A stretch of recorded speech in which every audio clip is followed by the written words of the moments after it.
அனைவருக்கும் வணக்கம். சார் 2 வார்த்தை பேசணும்னு சொன்னார். இந்த ஃபங்க்ஷனில் மேடம், நம்ம மெடிக்கல் யூனிவர்சிட்டி மேடம் பேசாதது நான் ஒன்றும் பேச போகிறதில்ல, அவங்க பேச சொல்லியிருக்கலாம். அது நான் கல்லூரி காலத்திலே நமது கிருபானந்த வாரியார் சாமிகளிடம் ஒரு சின்ன கேள்வி கேட்டேன். அந்த நிகழ்ச்சியை நான் இங்கே சின்ன நினைவு கூற விரும்புகிறேன். அவர் எங்களுடைய கல்லூரிக்கு வந்திருந்த போது அவர்கிட்ட நான் பேசும்போது, ராமர் ராமபிரான் எல்லாத்துக்கும் ஒரு சூப்பர் பவர், அவருக்கு ஒரு கஷ்டம். இந்த பக்கம் ஆஞ்சநேயர் சுவாமி, அவர் ஆல் மைட்டி, ஆல் பவர்ஃபுல். அவர் சிலோன் போகிறதுக்கு போகும்போது கேட்குறாரு, இந்த மாதிரி நான் போகிற காரியம் சித்தி அடைய வேண்டும், அதனால் ராமா நீங்கள் எனக்கு ஒரு ஆசீர்வாதம் பண்ணணும் அப்படின்னு கேட்குறாரு.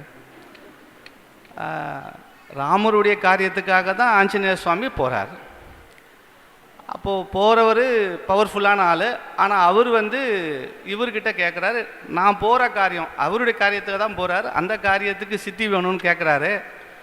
அவரும் ஆகுக அப்படின்றாரு. அப்போது ராமர் அவருடைய காரிய சித்தியத்துக்காக அவரே ஆகுகன்னு சொல்லிக்கிறாரா அப்படின்னு ஒரு சந்தேகம் வந்தது எனக்கு. அதுதான் நான் ஒரு சாமிகிட்ட கேட்டேன். அப்போது அவர் 2 விஷயத்தை எனக்கு தெளிவுபடுத்தினார். ராமபிரானுடைய அந்த ராமநாமம், ராமஜெயம் என்ற நாமமே எல்லாம் வல்லது, அதில் ஒன்றும் மாற்று கருத்து இல்லை.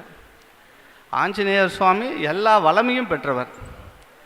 அவரால் காரிய சித்தி, கஷ்டம் எல்லாத்தையும் போக்கக்கூடிய ஒரு மனிதர். அவ்வளோ பெரிய ஆஞ்சநேயர் சுவாமியாக இருந்தாலும் அதுக்கு அந்த Ramar blessings, S so be it அப்படின்னு சொல்கிறாரு. அதுதான் பவர்ஃபுல்லாக இருந்ததை தவிர அங்கே ராமர் பவர்ஃபுல்லாக இல்லை ஆஞ்சநேயர் ஃபுல்ஃபுல்லான்றது ராமஜெயம்னு சொல்கிற அந்த நாமம் தான் பவர்ஃபுல். அதனால் தான் அந்த பஜனை அவ்வளோ பவர்ஃபுல்லான பஜன்.